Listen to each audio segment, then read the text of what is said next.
Good morning, everybody. This is Pierce here. We're going to go over a quick market recap from the last 24 and go into what we're going to look at this morning before the open.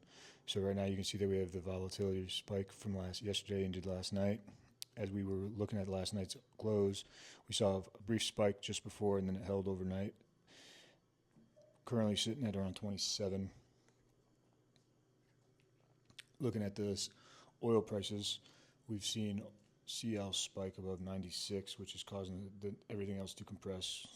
NASDAQ closed 2.3% down yesterday, and then right after the open, or after the close, we saw the president come out and say that he was pausing any strikes until April 6th, which happens to be Easter Monday.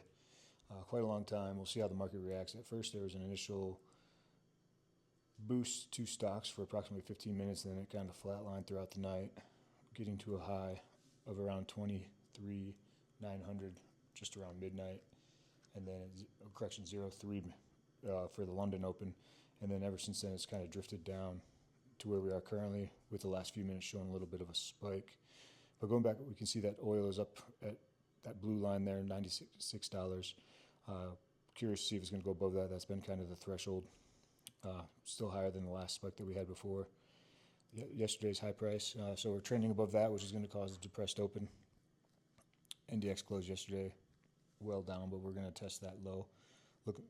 See if we get a bounce today.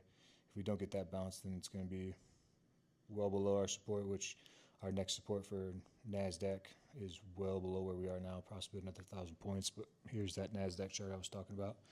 You can see we based yesterday, and then in the overnight hours, due to that comment by the president, we had a nice little bump up until about 0.3, and now you can see where we're currently trading at, kind of basing, getting ready to go into the open.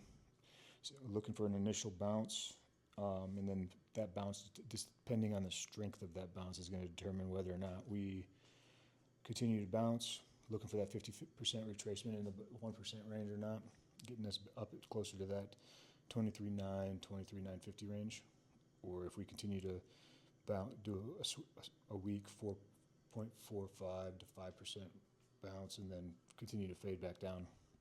So the first hour and a half will give us that direction. I'm not going to do anything too soon. I'm looking to wait for that first hour to figure it out. If I see a weak bounce, then probably going to look for the prices of some call credit spreads and wait and see if that, like I said, if that bounce is weak, I'm going to be looking at the call credit spread action for today. But we'll check back again in an hour to see how the market's doing. Everybody have some good trading days, and come back, check, follow, and look for updates. Thanks.